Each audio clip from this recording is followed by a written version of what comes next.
você que nos acompanha em mais uma entrevista ao vivo promovida pelo Diário dos Campos e pelo portal DC+. Dando sequência à nossa rodada de entrevistas com os candidatos à Prefeitura de Ponta Grossa, uma ordem que foi definida por sorteio com a presença dos assessores dos candidatos, hoje entrevistamos o professor Gadini, do Partido Socialismo e Liberdade, o PSOL. Bom dia, professor, obrigada pela presença. Satisfação em estar aqui no Diário dos Campos, obrigado pelo convite e vamos conversar para mudar de verdade. Então, como nosso padrão, queria dar 3 minutos para o senhor se apresentar e falar por que você quer ser o próximo prefeito de Ponta Grossa.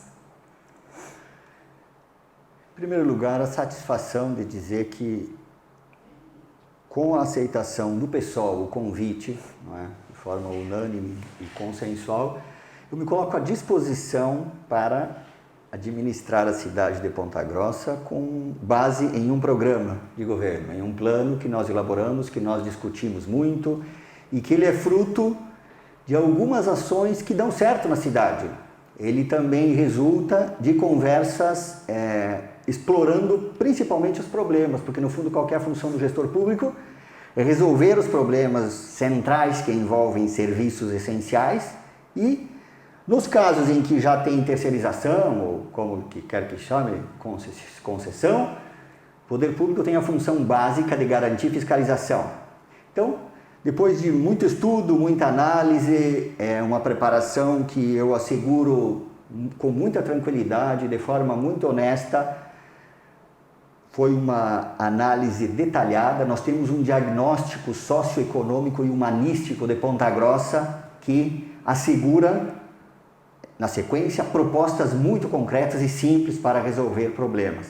De minha parte, eu sou professor, eu estou em Ponta Grossa desde 96, vim como professor concursado da universidade para trabalhar, onde diariamente eu trabalho de manhã à noite na universidade, quem me conhece sabe disso, portanto eu estou aqui, me sinto à vontade, me sinto cidadão e disposto a contribuir, disposto a mudar. E aí outra referência é que, como eu sou professor de carreira, eu vou continuar professor. Então, numa eventual eleição, eu não precisaria, assumo o compromisso de não precisar salário de prefeito, portanto, nós estamos pensando concretamente que política é e deve ser um serviço de dedicação, um serviço comunitário à disposição da comunidade. Então, esse é um compromisso pessoal do professor Gadini, de que não precisa de salário, porque eu sigo a minha carreira como professor, e é um direito constitucional que me assegura, apesar da boataria dizer que não, ficar criando problema.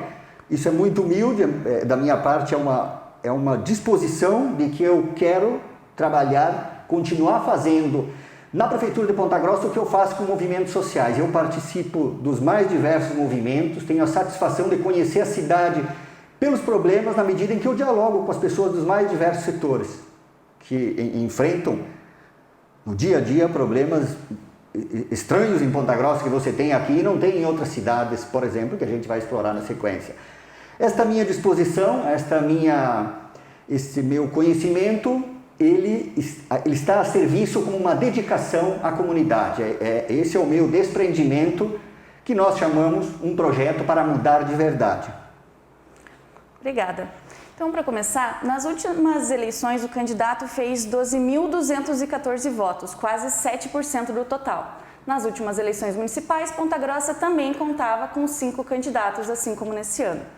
Porém, essa porcentagem de quase 7% dos votos foi menor do que a dos votos nulos, que foram 8,22%. Quais são as expectativas de voto para esse pleito municipal? Bom, eu, particularmente, não estou só convencido de que nós temos o plano de governo mais pé no chão, nós temos a campanha mais barata de todos os concorrentes, nós temos seguramente a menor estrutura de mídia, a menor estrutura de produção, nós temos o menor horário eleitoral, uma estimativa de 30 segundos em 10 minutos num bloco, o equivalente a 5%, enquanto os outros têm candidatos aí com 35%, até mais do tempo absoluto. Nessas modestas e reais condições, que nós sabemos que é a estrutura, nós vamos construir, já estou me dedicando de manhã à noite a essa campanha, estamos conversando com uma agenda com muita atividade, com muita disposição ao diálogo, estamos aceitando as mais diversas contribuições, porque o plano básico que a gente protocolou No TRE, naturalmente, ele tem em cada item complementações, porque é um plano básico estrutural, essas 50 propostas para mudar de verdade. Onde está a nossa aposta? Nós temos uma chapa com 24 nomes de candidatos e candidatas a vereador e que nós apostamos na eleição, não apostamos apenas por crença ou por convicção abstrata. Nós temos indicadores e uma análise muito concreta de que esses companheiros e companheiras têm um trabalho nas comunidades, na atividade profissional, nos locais de trabalho, nos locais de moradia e, enfim, de um modo geral, na cidade. Eu, portanto, faço parte deste projeto coletivo. Nós temos certeza e todos os elementos para dizer que, com todas as limitações, sem grana, não sei o que mais, sem estrutura, com pouco horário eleitoral, nós vamos avançar. Isso nós temos a convicção. O cálculo que você faz, compara com voto nulo ou branco, se você fizer isso no país, você fecha o país e transforma tudo numa ditadura. Porque esse raciocínio ele não procede quando a gente pensa o que é a eleição nas reais dificuldades desse país. Por quê? Porque você fez da política um negócio onde meia dúzia ganha muito dinheiro. Quando você transforma a política num negócio para meia dúzia enriquecer e deixa os pobres distantes, só precisa dos pobres na hora do voto, é claro que as pessoas desacreditam da política. Não é? Qual que é a nossa proposta? Diferente dos outros, nós não vamos usar a política para ganhar dinheiro. Eu não preciso disso daí. Eu vou me colocar 4 anos, eu não me colocaria numa reeleição e vou voltar para a universidade, vou trabalhar até o tempo que eu puder, de manhã à noite, vou continuar. É nesta leitura, é neste cenário, é neste contexto que nós estamos muito tranquilos e convidamos aí quem simpatiza com a gente, quem quer discutir com a gente, quem sabe que nós temos uma contribuição importante, quem nos conhece pelos movimentos sociais e sabe o que a gente faz pela cidade, nós vamos avançar. Não apenas em número, mas também em indicadores. E a partir do próximo ano de 2021, mandato do PSOL na Câmara de Ponta Grossa vai fazer a diferença. Nós vamos mostrar que o Legislativo tem que fiscalizar o Poder Executivo. O prefeito não vai ter sossego com o mandato do PSOL em Ponta Grossa. Para nós é uma satisfação dizer isso, porque a chamada modesta bancada federal do PSOL no Congresso Nacional, na Câmara dos Deputados, ela simplesmente é a mais combativa em todos. Ela não é só combativa do ponto de vista de defender as pessoas no discurso, ela tem trabalho, ela tem proposta. Não é? E é o que nós vamos fazer em Ponta Grossa também ao longo desta eleição. Então, a tranquilidade que eu tenho de dizer que nós somos o diferencial político e não vamos usar os espaços políticos para enriquecer, nós não vamos fazer nada do que essa gente fez ao longo das últimas décadas, seja em Ponta Grossa ou no país de um modo geral. Não é? É olho no olho, é honestidade e é dizer, é possível transformar essa política aí, que as pessoas não acreditam e aí não vão votar. E aí dá esses números, que a gente às vezes olha os números de forma isolada, sem olhar que essa gente se apropriou, esses velhos partidos aí que lavam dinheiro de manhã à noite, e quem enriquece em empreiteira, e quem enriquece em bancos, esta gente reproduz as relações. Então para eles é conveniente, porque eles precisam dos pobres quando? Da grande maioria da população eles precisam quando? Para votar neles e reproduzir as relações de igualdade. O pessoal não funciona assim.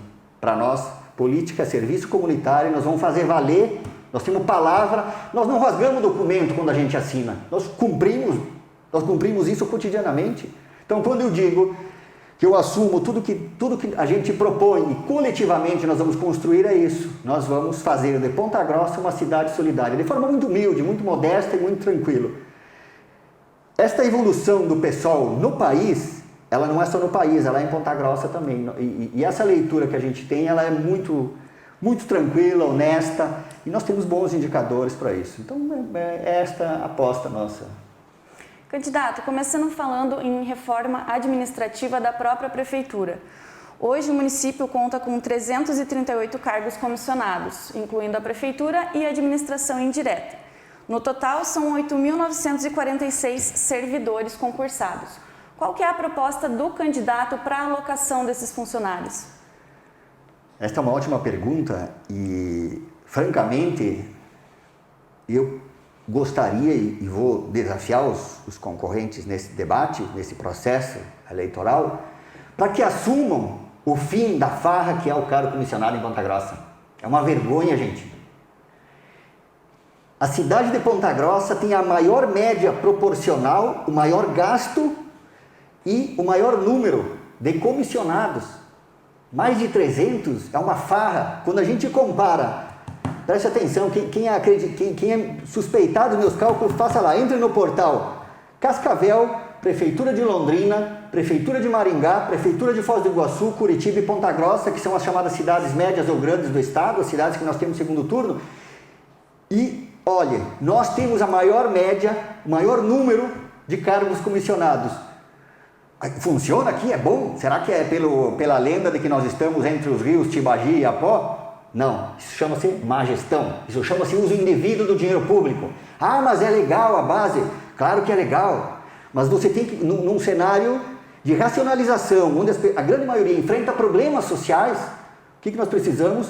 Ter responsabilidade. Ponto 1. O que o pessoal vai fazer? O Sindicato dos Servidores, ao qual nós temos um grande respeito pela história, pela trajetória, que representa esses cerca de 8.500 trabalhadores da cidade, tem uma proposta que é cortar no mínimo 60% dos cargos comissionados. Nessa proposta do Sindicato dos Servidores, a economia seria de pelo menos uma média de 1 milhão ao mês. Eu falei 1 milhão ao mês, é isso que os nossos colegas trabalhadores, servidores propõem. Agora, cerca de 60% significa desses 330 aproximadamente cortar mais de 180, cortar entre 180 e 200. Ainda assim, vou lhe dizer uma coisa triste, nós vamos continuar com a maior média no estado. Não é vergonhoso? Ah, mas aqui as coisas são bonitas, é uma região alta, grande, tem belezas naturais e tem má gestor também.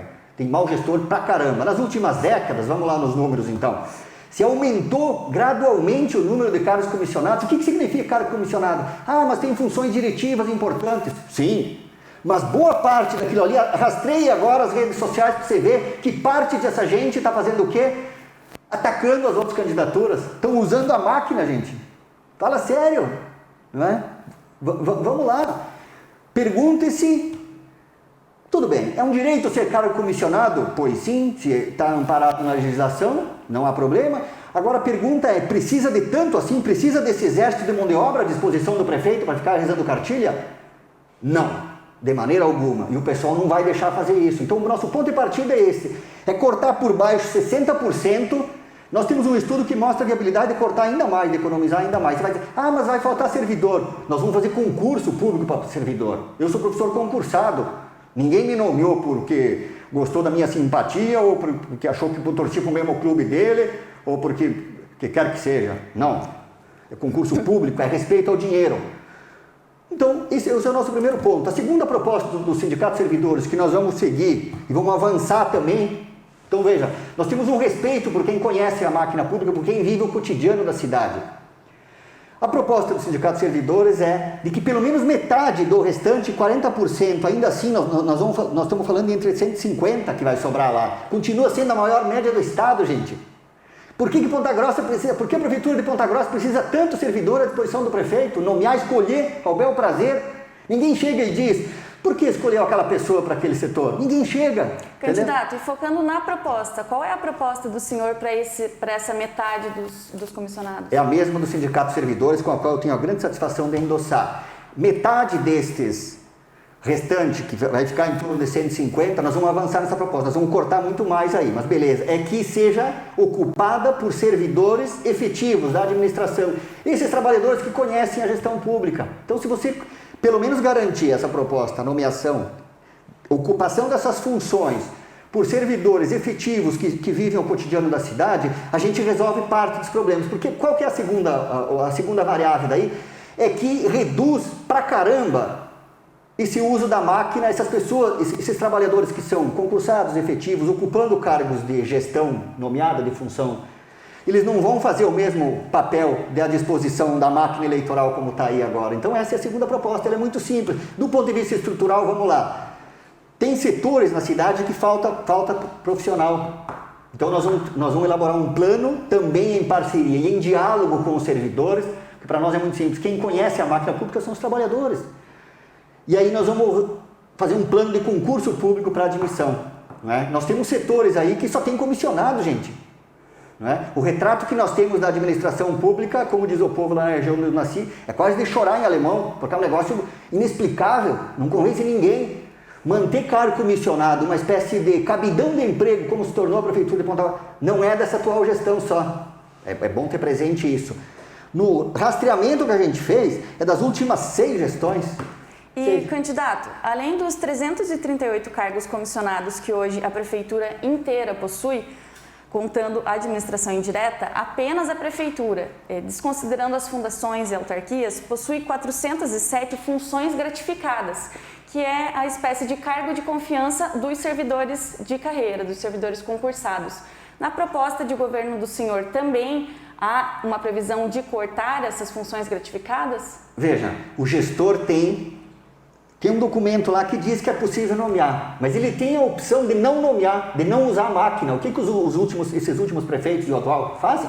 Eles nomeiam onde dá. No meio da crise agora, ameaçando o limite de responsabilidade fiscal no pescoço dos gestores, eles ficam nomeando. No fim de semana teve mais nomeação de cargo comissionado, gente. Então, nós não vamos ficar rasgando documento. Nós vamos pegar e vamos dizer, nós temos um compromisso e nós vamos trazer aqui de igual para igual os indicadores. Vamos mostrar para as pessoas, para quem paga a conta, que se Cascavel tem menos que Ponta Grossa, por que nós somos melhor que eles? O nosso orçamento é menor que o deles. Isso em relação às funções gratificadas. Estou falando só de função gratificada, eu não estou nem falando de servidor do ponto de vista efetivo, porque servidor nós vamos ter um plano paralelo de elaboração de um plano de concurso público para atender os setores hoje sucateados, que essa gente, ao longo das últimas gestões, muitos setores foram sucateados, não é? E quem paga a conta de novo são os trabalhadores de serviço público. Então nós temos um mapa, um detalhe organizadíssimo, um retrato desta situação caótica que virou a farra dos cargos comissionados em Ponta Grossa, que nós vamos acabar. Nós não vamos ficar preocupados, vamos sair rasgando documento, vai desrespeitar. Nós não vamos desrespeitar nenhum trabalhador. O que nós vamos fazer é valer cada centavo com a não nomeação de cargo comissionado. Nós vamos fazer nomear o mínimo do mínimo nessa discussão. É muito simples para nós. É só dizer, mas o prefeito tem a prerrogativa de nomear. Fala sério, gente. Está faltando médico em unidades básicas de saúde. Está faltando auxiliar da enfermagem em unidade básica de saúde. E aí nós vamos nomear cargo comissionado para ficar onde? No Palácio da Ronda. Porque daí eles colocam os filtros nas redes sociais dos candidatos deles. Mas o cara tem direito. Claro que tem direito. Pois tem direito, que exerce esse direito. Agora que o chefe deles respeita o dinheiro público antes disso. É só isso que nós queremos. Não tem nada de irregular aí. Não tem nenhum desrespeito. Ao contrário, é um respeito e a valorização da grande maioria dos servidores. Agora preste atenção. A grande maioria dos servidores efetivos da cidade tem um salário muito baixo. A média salarial dos nossos servidores é muito baixa. Essa que é a questão. Detalhe, mesmo ainda assim, os comissionados estatisticamente tem uma parcela maior, né? Porque quando você compara a média salarial dos efetivos, você vê que ela é menor proporcionalmente por setor. Se você pegar lá, você vai ver que os comissionados têm uma... Ainda assim, não é um grande salário dos comissionados. Então, nós temos que cortar onde dá. Nós não vamos aumentar nenhum centavo para cargo comissionado. Quem quiser trabalhar com a gente de forma voluntária, colaborativa, vem com a gente. Nós vamos mudar de verdade. É essa vibe. Para a gente poder dar prosseguimento à discussão de outros temas também, agora a gente queria trazer uma das perguntas externas que nós recebemos, que é da Associação Comercial, Industrial e Empresarial de Ponta Grossa, a CPG. Sem dúvida alguma, a inovação é o assunto do momento. Em todos os âmbitos da administração, a tecnologia pode ser aliada do poder público para aumentar a agilidade e melhorar o atendimento aos cidadãos. Guarapuava deu um exemplo de inovação ao mundo, através do seu mega bairro, onde abrigará centro de tecnologia e inovação com soluções mais eficientes e práticas para as demandas sociais. Como a sua gestão irá trabalhar com a inovação? Muito grato por essa pergunta, porque ela é central para nós. E eu vou começar com um exemplo, vou trazer 2 exemplos só para a gente pensar. Você sabe quanto a cidade de Ponta Grossa gastou, investiu no projeto do plano diretor que está lá na Câmara de Vereadores agora? Cerca de R$1,5 milhão com uma empresa. Com a primeira empresa foi um valor a mais. Eu vou ficar só com o contrato que resultou no plano. Que saída você teria para economizar esse negócio? Nós temos escolas de engenharia, de arquitetura na cidade. Custa reunir e pensar concretamente alternativas de parceria que transformam isso, esse é sempre um. O segundo, ele é mais gritante, porque ele transferiu o dinheiro do caixa público para a empresa privada. O sistema STAR, na grande maioria das cidades do mundo, você estaciona do celular. Perfeito. Então, nós precisamos um STAR digital. Sim. A pergunta é muito legal por isso. Quem disse que a prefeitura deveria pagar tanto quanto pagou por esse contrato? O problema não é da empresa, o problema é da prefeitura, que fez um contrato que tornou um negócio fantástico. Qual que era essa... O que é inovação tecnológica? Para fazer um aplicativo, meus queridos e queridas. Convido os estudantes dos nossos cursos de engenharia, de computação, de sistema, e vamos sentar com algumas horas, com algum tempo, com algumas semanas de pesquisa, talvez com alguns meses de estudo. Vamos fazer isso a um baixo custo. A cidade abriu mão de um serviço que, preste atenção, ao transferir da forma como fez para um gestor privado o STAR digital, o prefeito optou por escolha dele, não vem me dizer que não, mas a Câmara aprovou, pois aprova do jeito que está, eles aprovam até, entendeu? Tem maioria, né? O governo federal tem maioria, tem um projeto aqui para destruir o serviço público. Candidato, mas quais são as suas propostas para a inovação do município? Então, eu te dei 2 exemplos para ver se você conseguia compreender, mas aí veja bem. O segundo exemplo concreto é de que o STAR digital não deveria hoje estar sendo mantido da forma como está. Ele daria lucro se a gente fizesse, chamasse as pessoas concretamente e transformasse em uma criação tecnológica das nossas escolas, para gestar a cidade. O transporte também tem problemas lá que é possível. Agora eu vou te dar o terceiro exemplo, então. O terceiro exemplo chama-se falta de transparência na gestão do transporte público de Ponta Grossa. Como resolver isso? O que é tecnologia da informação? Significa que o serviço de transparência precisa colocar os dados à disposição da população. Se você quiser saber hoje quantas pessoas usaram o transporte coletivo de Ponta Grossa ontem ou na última semana, sabe aonde você vai conseguir? Adivinha? Você tem que pedir para o gestor. Por quê? Porque não tem fiscalização, porque não tem sequer um aplicativozinho que integra o sistema e transfere essa informação à disposição. Dizer, olha, na última hora, nas últimas 5 horas, no horário de pico, tantas pessoas usaram, então vamos racionalizar. Isso é tecnologia da informação, gente. Isso é gestão de recursos a serviço da população. Te dei 3 exemplos, mas dá para pensar uma série de outros ainda. Essa busca de alternativas não se trata apenas de criar estrutura. A gente poderia pensar, olha, vamos criar um parque tecnológico, tudo bem, mas nós temos know-how, nós temos pessoas com conhecimento nas nossas faculdades, que tem experimentações, que os estudantes fazem TCC, trabalho de final de curso, com projetos. Eu já tive a possibilidade de acompanhar vários TCCs aqui, não só na UEPG, mas nas outras universidades. Nós temos a UTF-PR, nós temos mais 6 instituições na cidade, são 8 instituições de ensino superior, várias delas com pesquisa tecnológica. Por que os gestores não usam isso? Não só, quer dizer, a parceria é a forma como você chega lá. Então não basta só ficar fazendo discurso de parcerias, tem que ser concreto. Na hora de só transferir um serviço que é muito lucrativo, como é o caso do STAR digital, a prefeitura foi lá e fez isso, esqueceu os nossos cérebros da cidade, esqueceu os nossos pesquisadores, esqueceu os nossos estudantes de ciência da informação. Essa é a nossa proposta. Parceria é o meio. Proposta concreta é dizer, nós não vamos privatizar nenhum serviço. E toda vez que a gente buscar alternativas para melhorar os serviços e a garantir transparência da informação, coisa que hoje não tem, ou é muito pouco nessa cidade de Ponta Grossa, esse é o nosso plano concreto de dizer, nós não vamos pagar um centavo a mais do que seria possível. Nós vamos contratar, fazer parcerias, convênios e vamos desenvolver. Não é? Quando eu vi esse negócio do STAR digital, eu não acreditei. Eu fui ver algumas cidades de outros lugares do mundo como era feito.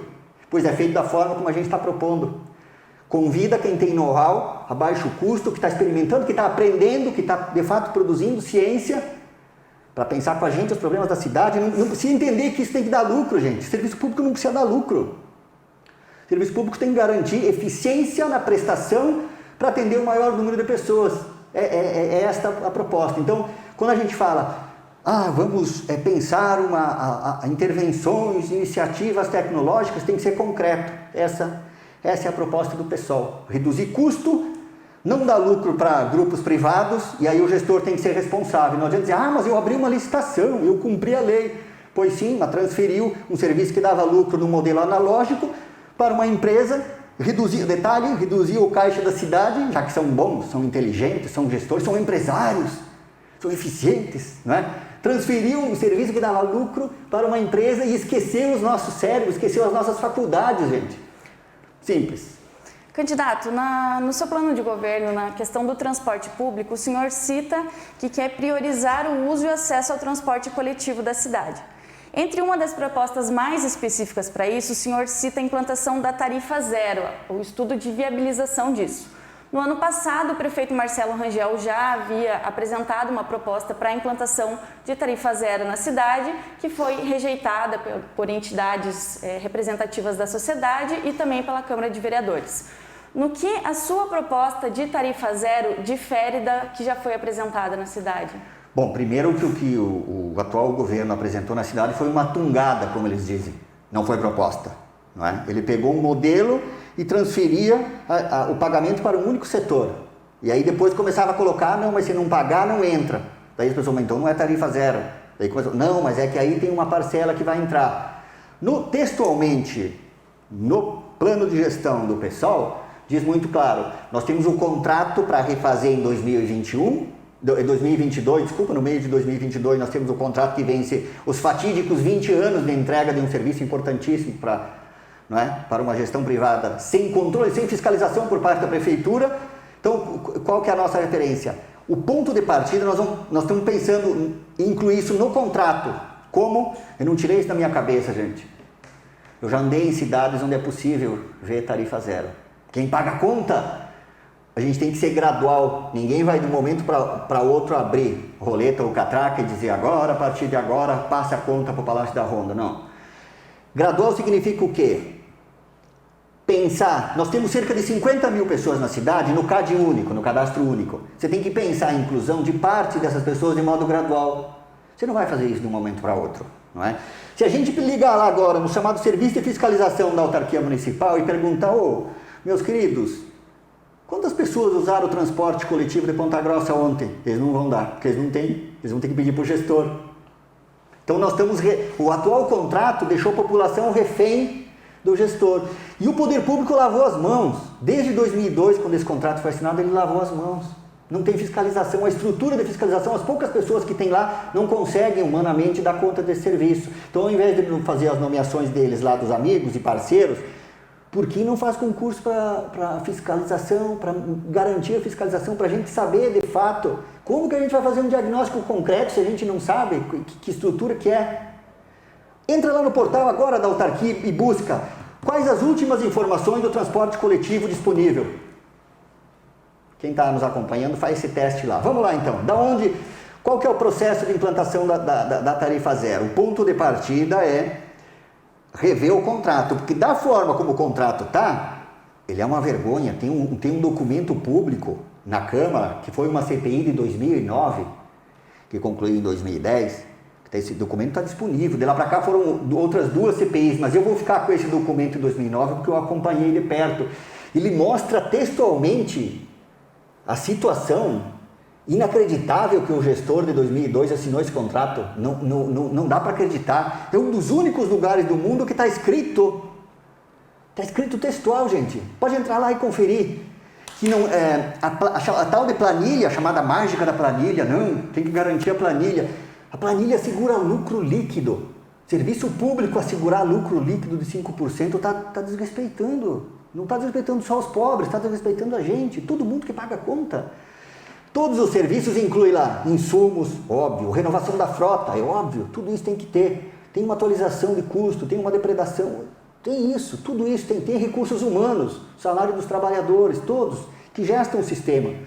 Tudo isso é correto. Agora, quando tem remuneração de diretoria, Se tem remuneração de diretoria, troco, e aonde que a eficiência dos gestores ali até agora fizeram para para dizer que tem que assegurar lucro um sistema de serviço público, aonde? É em Ponta Grossa, mas aqui as coisas são bonitas, as pombas pousaram na catedral, que tem lendas urbanas fantásticas, tem até uma escada rolante que poucas vezes funcionou durante mais de 20 anos, aí eles criaram vergonha e tiraram de lá. Não é? Lenda urbana é o que não falta nessa cidade, então o transporte virou uma lenda urbana também, gente.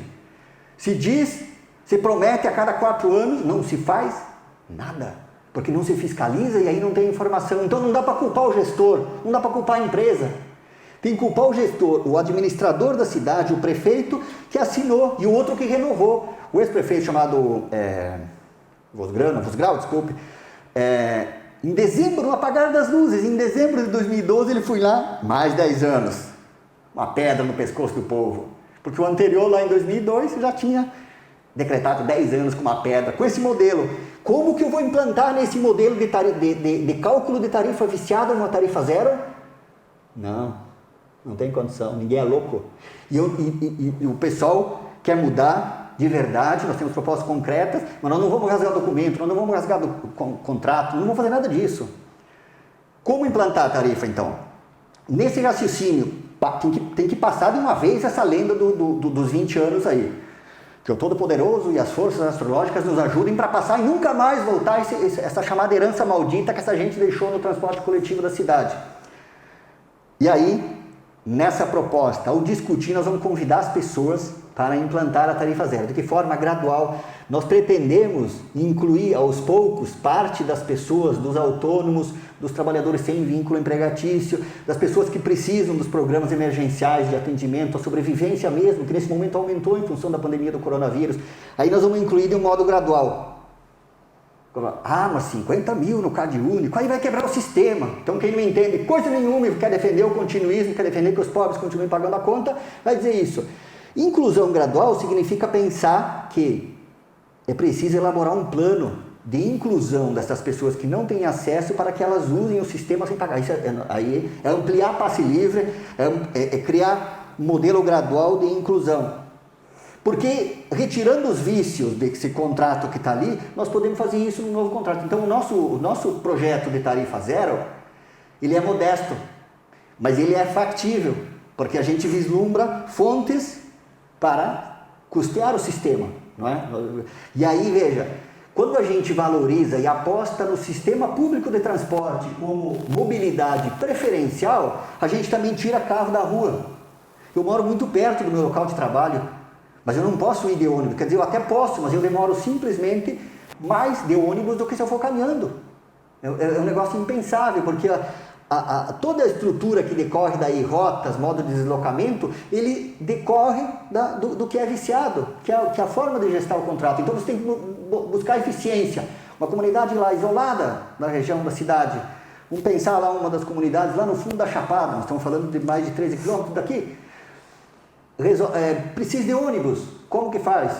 Primeiro cálculo, que não é nem o gestor que vai fazer, o gestor vai só encaminhar para o prestador de serviço, vai dizer que é inviável, porque o número de pessoas que moram lá é pouco, entende? É esse sistema. Com essa precariedade do sistema de transporte atual, não é por acaso que ele caiu o número de usuários, ele reduz. Por quê?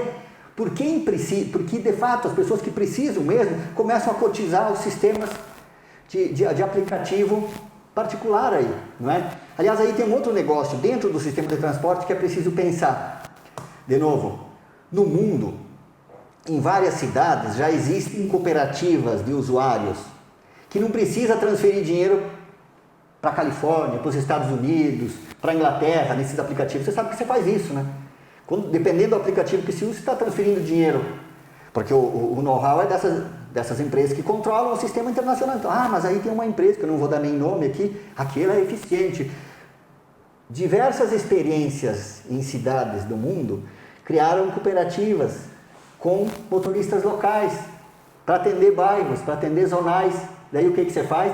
Você assegura a condição de mobilidade, ao invés de deixar 5 mil carros cadastrados em aplicativos que você vai transferir um percentual para uma multinacional, você estrutura isso daqui.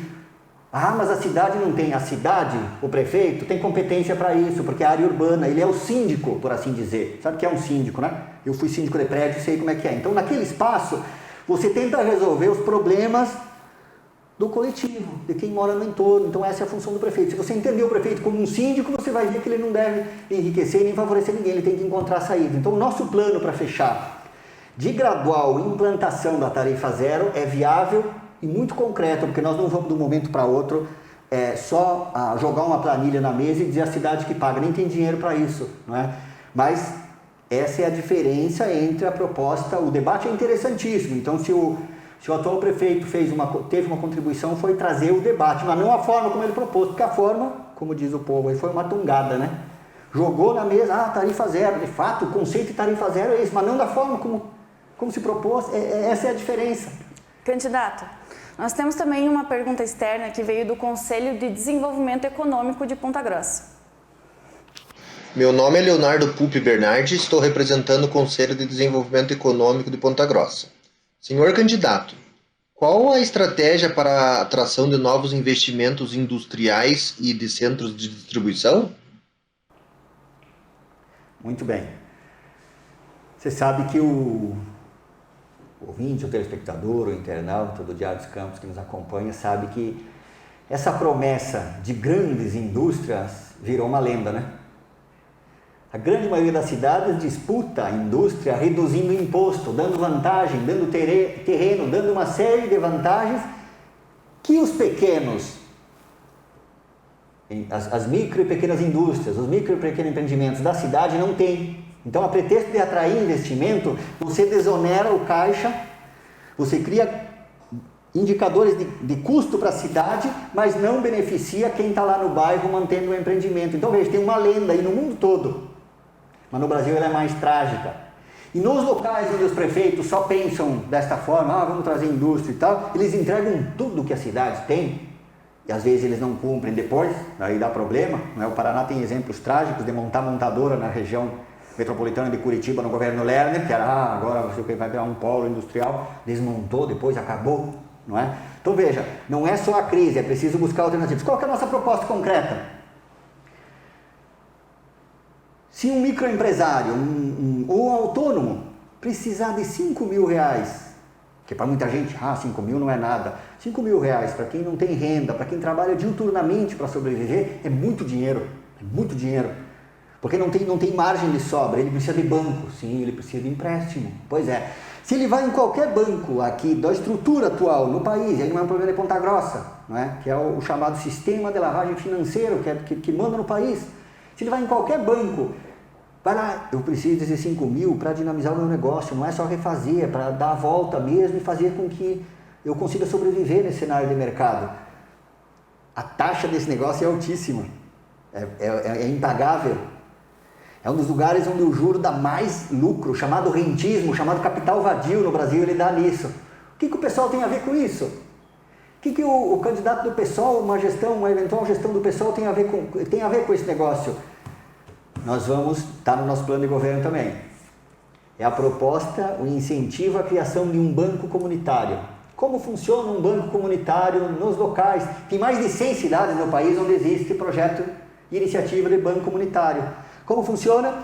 Você tem uma iniciativa e possibilita, por uma gestão muito baixa de custo, que os recursos do fundo desta organização chamada Banco Comunitário podem emprestar, podem repassar valores baixos para centenas de pessoas que precisam de dinheiro de banco a juro praticamente zero. Então, a primeira referência de pergunta é essa, não se trata só de abrir um painel ou fazer o que alguns gestores fazem, os caras saem fazendo banner para colocar no Google, gente, para colocar nas grandes redes sociais para chamar a empresa de fora, vamos valorizar o que tem aqui, vamos olhar os bairros da cidade estruturadas, agora tem que pensar a alternativa aqui, como o do Banco Comunitário é um primeiro ponto de partida, é isso que nós chamamos de desenvolvimento socioeconômico solidário. Mas, candidato, e respondendo à pergunta do Conselho quanto à atração de investimentos industriais, hoje a gente tem de acordo com os dados oficiais, mostram que 1 a cada 5 pontagrossenses trabalha na indústria. Só de 2013 para cá, a cidade recebeu 35 grandes indústrias, que apenas elas geraram mais de 16 mil empregos. De que forma continuar a atração desses investimentos industriais, ou essa não deve ser uma política do seu governo, caso eleito? ela não é a prioritária, porque isso é roubada hoje em qualquer lugar do mundo, não é? Porque ela onera muito mais, entende? É esse negócio. Eu vi o material de vocês na data do 15 e fiz uma análise, não é exatamente isso, não é exatamente isso, porque o custo de geração de um emprego através desse modelo, ele é caro, ele não pode olhar só, tem que jogar na planilha, tem que abrir, não precisa ser economista para isso, meus queridos, tem que abrir uma planilha e colocar o custo para a cidade disso. Entendeu? Isso tem que fazer. Já tem estudos que fazem isso em outras cidades, que é olhar e dizer, não, mas não é só desonera tudo, tira, limpa e faz de conta que não gastou nada e está trazendo uma empresa para gerar 100 empregos. Tem que fazer essa análise comparativa, por quê? Porque quando você desonera a área, quando você isenta de imposto municipal, quando você negocia, inclusive, com apoio de setores do governo do Estado para desonerar determinados impostos, você está reduzindo a arrecadação também. Então tem que associar, não é só eu quero trazer de fora, nós não vamos destruir esse modelo, pode ficar tranquilo, nós não vamos destruir esse modelo, respondendo ao Leonardo lá. Mas ele não é prioridade na nossa leitura. Na nossa leitura, a prioridade é isso que eu estou apresentando como incentivo aos micro, pequenos e trabalhadores autônomos através de iniciativas. Se lá no bairro onde você mora, alguém, ao invés de jogar uma grana, mas não jogou, ele não jogou dinheiro nenhum, foi só através de incentivo. Jogar através de incentivo é jogar recurso público, então tem que fazer esse cálculo, tem que abrir uma planilha e explicar para as pessoas, tem um custo aí, não é exatamente só contar no cálculo e esquecer quanto que a prefeitura investiu ou deixou de arrecadar, que é outra coisa também. Bom, se lá no bairro onde você mora, quem está me acompanhando agora aqui, vamos pensar junto, se um pequeno empreendedor, um autônomo, um micro, precisar para o negócio dele um valor financeiro, esse dinheiro não fica na cidade, vai para o banco. O sistema financeiro nacional, que é internacional, mas aquilo é mais predatório, ele não deixa na cidade o recurso. Então você tem que pensar mecanismo que os economistas chamam de geolocalizar o desenvolvimento. Tem que regionalizar na lógica da cidade e fazer com que esse consumo também não seja só das grandes redes mercadistas. Quando você pensa em uma grande rede mercadista, você pensa, mas lá tem 100 empregos, tem 200, claro, mas o camarada que lá no bairro gera 5 empregos, gera 3 empregos só da família dele, ele está redistribuindo a economia. Descentralizar a economia é uma das funções do prefeito. Então não dá para pensar só olhando grandes indicadores, orçamento. Tem um número em Ponta Grossa fantástico, a cada pouco tempo você joga, potencial de consumo. Esse cálculo de potencial do consumo, gente, a gente tem que ter um pouco mais de cuidado. A grande maioria dos trabalhadores de Ponta Grossa tem um salário baixíssimo, muito baixo. Que potencial de consumo tem esse camarada que sobrevive com R$ 1.500? Essas pessoas que sobrevivem com menos de R$540, que é menos o equivalente a meio salário mínimo por mês, que potencial de consumo tem? Essa é a grande maioria da população. Então, alguns cálculos econômicos, eles são corretos. Qual que é o detalhe? Eles esquecem da maioria. O potencial de consumo vale como cálculo? Ele vale, mas ele não é inclusivo. Qual que é a proposta do pessoal? É pensar diretrizes e ações para deslocar, descentralizar a economia. Nós não vamos abrir mão desse modelo de convidar empresas, de motivar empreendimentos de fora da cidade, enfim, mas não é prioridade nossa, porque a gente sabe que isso tem um custo e que não é embutido hoje. Hoje ele não é dito. É esse negócio. Incentivar, dialogar concretamente, olhar a cidade e dizer, nossa, cresceu aqui, né? As regiões da cidade que mais cresceram, pensa comigo, foram os condomínios do Minha Casa Minha Vida, longe da região central. Não é? Longe mesmo, não tem estrutura de transporte em muitos casos, de noite os aplicativos não vão lá te buscar, você sabe disso. Nós temos que falar disso. Como resolver isso? Está associado, isso é uma política política integrada de transporte e condição de mobilidade, isso é modelo de desenvolvimento. Eu tenho que pensar farmácia lá, eu tenho que pensar mercado lá, eu tenho que pensar que um posto de saúde funcione e que ele tenha médico. Esse é o detalhe. Não dá para ir lá só agendar, não, entendeu? Em determinados horários, mesmo na história da triagem, do processo de que a unidade básica de saúde não tem obrigação de ter médico full-time, a gente sabe disso, sim, mas devagar, tem que incluir esses serviços essenciais para que as pessoas se identifiquem como moradores lá. Hoje essa grande maioria da população está excluída, não é? Nós temos mais de 50 mil pessoas que ocuparam esses condomínios do Minha Casa Minha Vida. Então, pensar alternativas de pequenos empreendimentos, vai dizer, mas não pode instalar grande indústria lá. Não pode instalar grande indústria, claro, tem um plano diretor que nós temos que melhorar, inclusive, porque o que está aí prejudica a maioria da população. Nesse debate do plano diretor, tem que dizer que microempreendimentos no bairro, que não polui nada, que produz alimento, é possível. Eu também não posso ficar engessando e criando problema. Esse o negócio. Enfim, pensar desenvolvimento socioeconômico inclusivo e solidário é mais difícil, mas ele dá mais resultado. O mundo prova isso, entendeu? Se você pegar qualquer cidade, vamos pensar, não precisa sair do país. Tem muitas cidades brasileiras que deram certo dessa maneira. E nós temos outros projetos para avançar nesse modelo, mas na sequência, imagino que, como vocês leram o plano, né, talvez a gente entre pontualmente. Estou à disposição. Então, candidato, a gente está se aproximando agora à reta final da entrevista, temos pouco mais de 14 minutos. A gente queria fazer mais uma pergunta externa que chegou do Conselho de Segurança de Ponta Grossa. Elide Cury de Macedo, secretário do Conselho Comunitário de Segurança de Ponta Grossa. Na sua gestão, quais os investimentos na área de segurança pública pretende fazer em nossa cidade? Muito bem. O interessante dos debates desse processo eleitoral é que os setores carentes, de um modo geral, eles esperam investimento, mas não tem dinheiro. Parte nós vamos conseguir, como? Cortando parte da bandalheira que está aí, nós vamos conseguir sim, parte nós vamos conseguir, nós temos um mapa de prioridades. Agora vamos lá, vamos falar de segurança então. Segurança nos bairros da cidade hoje, em Ponta Grossa, que de fato é complicado, você não pode pensar sozinho, não é, primeiro, a responsabilidade da segurança constitucional neste país é o governo do Estado. Então não dá para isolar e aliviar a barra do governo do Estado. Ele é que tem que correr a primeira referência. Então não dá para jogar a responsabilidade para a Guarda Municipal.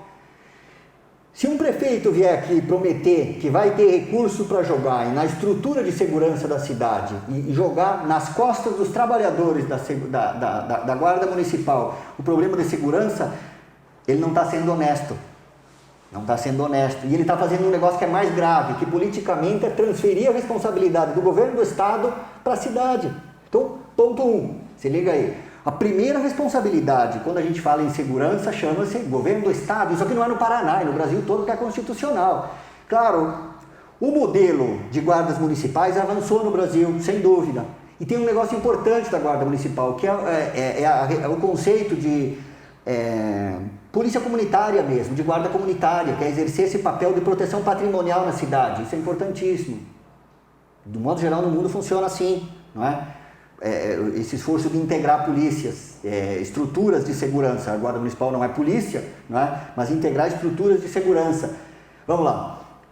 Os grandes bairros precisam de políticas sociais que não tenham o nome só de segurança e repressão, que eles tenham o nome de desenvolvimento socioeconômico e educacional. Se a gente pensar, e aí nós temos propostas integradas, se a gente pensar algumas atividades para usar a estrutura das quadras e ginásios nos bairros da cidade e ocupar mais essa gurizada, associando a educação, através do esporte, por exemplo, nós temos um projeto para criar modalidades esportivas. Esse não tem custo, gente. Isso não tem custo porque é fácil, só precisa de cérebro e boa vontade política. Quer dialogar com os nossos colegas das universidades e dizer, vamos pensar a inclusão de pré-adolescentes em atividades e modalidades esportivas em diferentes bairros. Um vôlei, outro basquete, outro futebol. Vamos pensar desta forma, esse é um dos nossos projetos para esporte, né? Não tem custo, a gente não tem delírio quando a gente olha o orçamento, nós somos pragmáticos do ponto de vista de análise. Então, na segurança, quando der certo esse projeto, vai dizer, quando vai dar? Até lá já me assaltaram.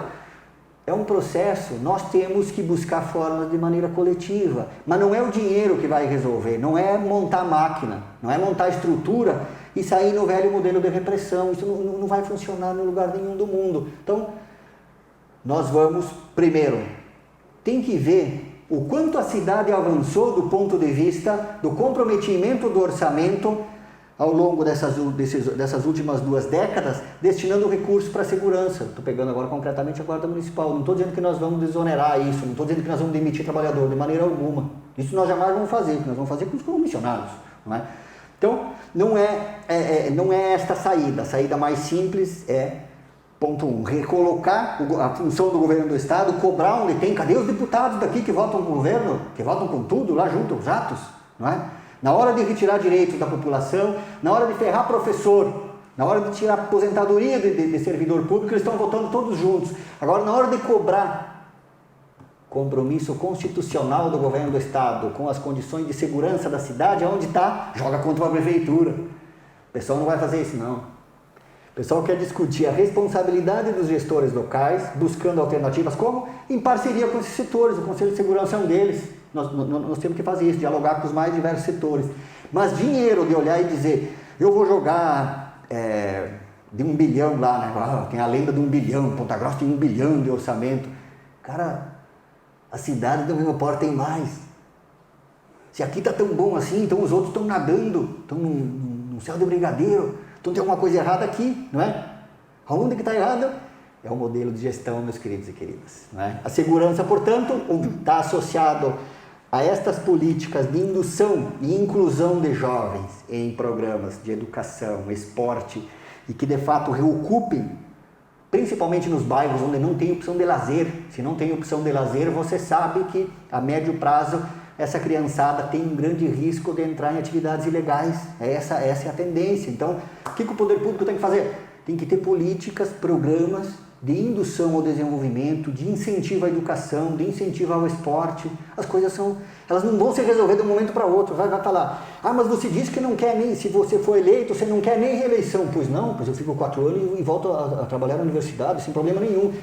Não vai resolver em 4 anos, eu sei disso, mas nós vamos dar um passo importantíssimo para mudar de verdade uma realidade que as pessoas pensam que não, que só precisa de dinheiro, o Caixa só tem que transferir lá milhões para a segurança. Não tem isso. Candidato, e o que poderia ser mudado dentro desses 4 anos na área da segurança pública? Primeira delas, eu disse que esses deputados e deputadas aqui da região, inclusive quem é da cidade, assumam de uma vez por todas, parem de fazer demagogia, de ir lá votar com tudo com o governo. Mas e por parte da prefeitura, do próximo prefeito? Pois a outra referência que eu lhe disse é que nós temos projetos integrados de educação, cultura e esporte para que a médio prazo reduza isso. É essa a referência. Nós não vamos resolver os problemas dessa gente que criou há mais de 20 anos em 4, mas nós temos muito concreto que nós vamos dar um salto. Em que sentido? Nós vamos reduzir esses indicadores de insegurança, não é? E tem que também repensar, mas aí os trabalhadores lá da Guarda Municipal têm propostas também. Nós estamos dialogando com esses trabalhadores, nós não vamos desmontar a guarda, pode ficar tranquilíssimo, né? Já tem essa boataria por aí, não é verdade. Nós não vamos afastar nenhum trabalhador efetivo, nenhum trabalhador que honestamente integra o sistema do serviço público. E a outra é pensada aí sim em avançar em parcerias. Mas quem vier aqui falar, cadê? Quanto recurso você vai deslocar para a segurança? Não está falando a verdade, porque é só olhar o endividamento da cidade. Então, se a gente não pensar junto do ponto de vista estrutural, em cobrar que esses deputados assumam de uma vez, parem com essa história, não é? E ao mesmo tempo a gente buscar ações integradas de médio prazo, não tem mágica. E quem vier prometer mágica não fala de forma honesta. Então, a curto prazo, as ações seriam mesmo cobrar o legislativo para que sejam feitas ações mais do governo estadual mesmo. E a segunda que você esqueceu é que implantando alguns dos projetos nossos nas comunidades mesmo, nos bairros, você tende a envolver pré-adolescente, adolescente. Mas essas são a médio prazo. Mas nós vamos implantar já, porque isso não é dinheiro, é diferente, compreende? A implantação seria a curto prazo, mas o resultado seria a médio. Porque como em educação, quem passou pela escola sabe que a educação é um processo gradual, a formação de cidadania é um processo lento, então nós temos que pensar nas próximas gerações. Se a gente fazer de conta que quiser resolver o problema agora, enchendo mais de policial na cidade, ele é desonesto porque ele não cumpre, e segundo, não vai resolver também. Então é preciso integrar, é preciso olhar que a cidade é um espaço de direitos. O direito à cidade faz com que obriga o gestor municipal a não isolar os pobres para entrar no tráfico. E como isso, nós precisamos de programas. Nós temos um programa para o esporte, que oportunamente eu explico detalhadamente como vai funcionar, que não precisa de dinheiro. Nós temos programas para a área de cultura. Tem um debate no Conselho Municipal de Cultura, de que eu tive a satisfação de participar e acompanhar, que é descentralizar as ações culturais, tirar dessa banda do ópera aqui, dessa banda central, colocar nos grandes bairros. O que significa a inclusão cultural? É que as pessoas têm que se sentir donas da cidade, elas têm que se sentir moradores e ter orgulho de morar na cidade. Como? Não se sentindo excluídas. Não dá para entrar nesse modelo de policiamento. Tem uma lenda aí no Brasil, e eu gostaria de coração que as pessoas me compreendessem, que é a promessa de que vai resolver pela violência, que vai resolver pela repressão. Problema social não se resolve pela repressão em lugar nenhum do mundo, tem que ser integrado, tem que dialogar sim, tem que dialogar com os representantes da região. Os moradores de Ponta Grossa votaram nos deputados da cidade e da região, então tem que cobrar deles. O prefeito tem funções, essas que eu lhe disse, ações integradas que gradualmente, mas veja, se em um primeiro ano de governo eu penso ações, programas educacionais, tem um programa de inclusão esportiva a partir de modalidades em diferentes bairros da cidade. De sã consciência, eu trabalho com a educação, você não muda as coisas de um momento para outro, mas você incentivando as pessoas, os pré-adolescentes, os adolescentes, a integrar esses projetos sociais, não resta dúvida, o sujeito tem que ser muito descrente na humanidade para dizer que essa não é uma solução. Essa é uma solução, mas ela não vai resolver em poucos meses, ela é gradual. Porque o problema de segurança não é um problema de Ponta Grossa, é um problema do mundo, mas no Brasil por que ele é mais grave? Porque a gente foi desenvolvendo uma cultura repressiva de que a violência combate com a violência. E não é esse o caminho no mundo. Não é. Repensar a função da segurança nesse sentido é fundamental.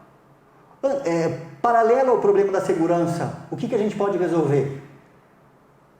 Educação, saúde e inclusão das pessoas. O morador que cresce, criança, pré-adolescente, adolescente, e ele vê que a cidade não inclui nas ações educativas, nas ações culturais, nas atividades esportivas, como que você quer que ele seja o quê? Esse modelo de excluir a grande maioria da população focado na repressão, ele é o pior dos mundos. O pessoal não vai fazer isso, não faz isso e nunca vamos fazer. O que nós vamos fazer é criar ações, projetos para que a cidade de Ponta Grossa seja um lugar para morar de verdade, que a gente tenha opções de lazer. Nos grandes bairros hoje não tem opção nenhuma, na maioria dos grandes bairros nós não temos opção de lazer. Isso nós vamos fazer de forma muito concreta, e aí sim nós vamos, feito esse cenário de dizer, vamos pensar juntos a cidade, vamos resolver isso de maneira, aí tem que buscar nos locais ou nas circunstâncias em que precisa de fato ações mais efetivas da polícia, aí tem que discutir, tem que buscar alternativas. Mas essa não é a realidade. Se a gente transformar isso na realidade, nós estamos invertendo os papéis. Candidato, só para quem está nos assistindo entender, eu tive que interromper a fala dele porque a gente acordou que seria 1 hora de entrevista com cada candidato, com 3 minutos de apresentação no começo e 3 minutos de conclusões finais. Então, eu abro a fala agora 3 minutos para as suas conclusões finais e também para o senhor responder por que o senhor acha que deve ser o próximo prefeito de Ponta Grossa. Vou inverter, vou começar dizendo por que eu estou preparado, disposto e, acima de tudo, muito crítico em relação aos problemas de Ponta Grossa. Eu não li isso só em livro. Eu não conversei com meia dúzia de pessoas, eu conversei ao longo dos últimos anos com milhares de pessoas que vivem e enfrentam os problemas de Ponta Grossa. E eu sei, porque eu também viajo, também a trabalho, que inúmeras outras cidades desse estado, deste país e do mundo, esses problemas que tem aqui não precisam, a gente pode resolver de forma mais simples. Este diagnóstico que a gente tem, ele, para cada situação complicada, a gente tem soluções simples e concretas, não é? Então eu estou preparado do ponto de vista desta disposição, desta leitura, desse conhecimento técnico, humanístico, cidadão, me sinto muito tranquilo e muito à vontade, quero ser o teu prefeito para abrir a caixa preta do esquema de serviços públicos que dão lucro para meia dúzia de pessoas. Quero ser prefeito para fazer com que a cidade não seja mais referência negativa ou pejorativa como é. Na gestão do PSOL não vai ter herança maldita como essa gente deixou aí nos últimos anos. Se você buscar na internet Ponta Grossa, você vai lembrar do quê? tem banheiro transparente, teve desvio no mercado da família, tem uma escada que durante mais de 2 décadas poucas vezes funcionou no terminal, fazendo as pessoas subir uma via íngreme. Tem um monumento fantástico que criaram, caríssimo, não é? Tem desvio na Câmara de Vereadores, entende? Tem uma rotatória que custa 1 milhão, aqui nós temos uma rotatória de R$1 milhão, é fantástico. Na gestão do pessoal não vai ter nada dessa herança maldita. Vem com a gente, vamos conversar sobre uma cidade solidária. O projeto do pessoal tem ações muito simples e concretas, mas ele vai ser feito com você, com a tua participação, com a tua crítica. Nós não temos medo de crítica alguma. Nós estamos dispostos a dizer que onde é preciso a gente rever ou a gente avançar, fundamentalmente a gestão do pessoal vai assumir a transparência, vai assumir a defesa dos serviços públicos, não vai privatizar nenhum serviço.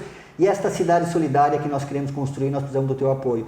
Acesse as nossas redes sociais, vem com a gente, vamos dialogar e vamos mudar de verdade a cidade de Ponta Grossa. De coração, eu agradeço esse espaço, esse momento e pode acreditar, nós vamos mudar de verdade.